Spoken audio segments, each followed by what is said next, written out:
क्या जिन्ना पाकिस्तान बनाकर उसे अपनी गलती मानी थी?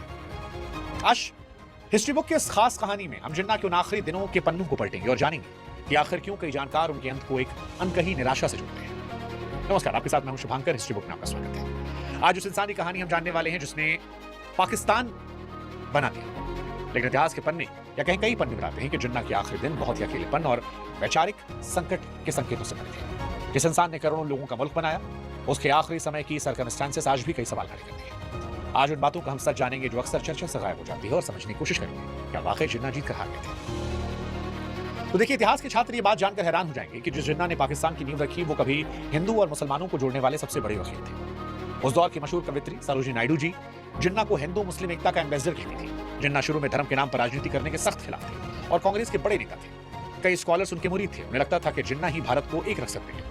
गांधी जी के भारत आने से पहले जिन्ना भारतीय राजनीति के चमकते सितारे थे।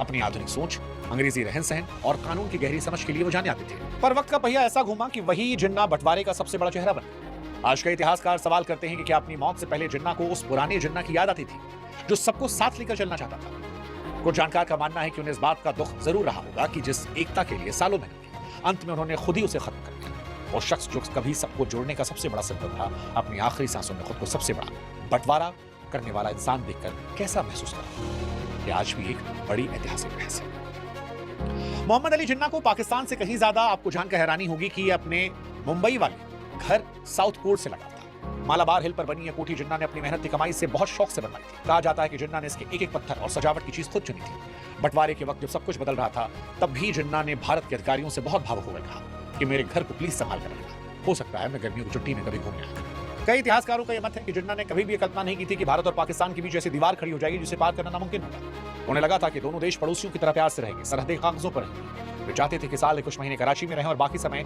अपने पसंदीदा शहर मुंबई में बिताएं। पर जब उन्होंने देखा कि उनकी खींची लकीर ने हजारों सालों पुरानी संस्कृति को काट कर रख दिया और उनके अपने मुंबई जाने के रास्ते बंद हो गए, तो कई जानकारों के अनुसार उनकी मानसिक स्थिति इस बात को लेकर परेशान थी। तनाव ने उन्हें भीतर से कमजोर किया था। कई इतिहासकार कहते हैं मुंबई उनके लिए सिर्फ एक शहर नहीं, उनकी आत्मा का हिस्सा था जो सरहद उस पार रह गया था। जिन्ना की राजनीतिक जीत के पीछे एक बहुत बड़ा व्यक्तिगत दुख भी था। जिन्ना की इकलौती बेटी दीना वाडिया ने जब एक पारसी युवक से शादी करने का फैसला किया, तो जिन्ना ने पहले इसका सख्त विरोध किया। ये बहुत बड़ा विरोधाभास था कि जो जिन्ना खुद पारसी धर्म से ताल्लुक रखने वाली रत्तीबाई से प्रेम विवाह कर चुके थे, उन्होंने अपनी बेटी को इसकी इजाजत नहीं दी। नतीजा ये हुआ कि पिता और बेटी के बीच बातचीत लगभग बंद हो गई। 47 में जब जिन्ना पाकिस्तान गए तो बेटी भारत में रह गई। कई एक्सपर्ट्स का मानना है कि जिन्ना को इस बात का गहरा मलाल था कि जिस कौम के लिए घर बनाया, उस कौम की खातिर उनका अपना घर जम गया। उनके पास पाकिस्तान की सत्ता थी, लेकिन अपना कहने वाला कोई नहीं, सिवाय उनकी बहन फातिमा की।